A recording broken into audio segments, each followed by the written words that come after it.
Picking the first card of a set to talk about is always a little bit of a challenge, even if that might be because I just recently started this series and I had to do it for a whole bunch of sets all at once. But for Avatar, I'm recording this a little bit in advance, so the set isn't actually out yet. I could talk about the strictly better rampant growth that we're getting, but honestly, I'll get around to that. I'm going to let people build the ramp decks first, so that people really know what I'm talking about. And instead, I'm going to talk about one of my pet decks, 1-drop Tribal. Momo, Playful Pet, the uncommon Momo, is a 1/1 flying vigilance for 1 mana with, when it leaves the battlefield, make a food, scry 2, or put a +1/+1 counter on target creature you control. Oh boy, I thought to myself when I read this, I've always wanted my Nurturing Pixie to be a turn 2 3/3 flyer, and then I can replay the Momo. Absolutely insane. Also, can we just appreciate for a second the fact that 1 white mana to put a +1/+1 counter on a creature you control is just a thing that white does, and further copies of Momo just do this by playing a second one and sacrificing the new one to the legend rule?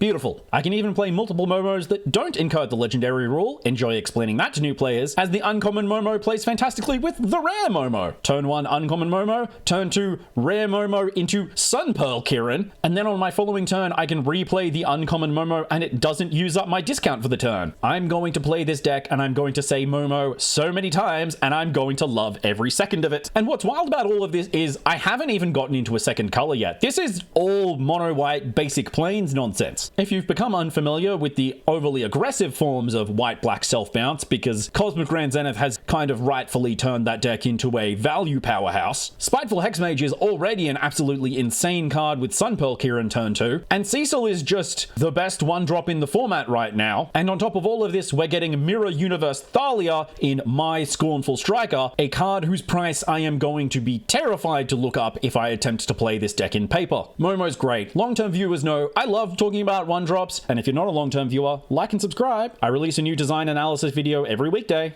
and I'm really enjoying that White Weenie is becoming this design space of repeated enters and leaves the battlefield type effects. I learned to play Magic when WotC was still printing vanilla 1-mana 1/1s unironically, and seeing the incredible design space of 1-mana cards explored and expanded has been so satisfying for me. I couldn't be happier to see that the color pie of Magic is robust and flavorful and deep enough that we can see really meaningful different kinds of effects printed in all of the different colors. And I'm delighted that we all get to experience that utility, as long as we continue to pretend that Lurus of the Dream Den doesn't exist.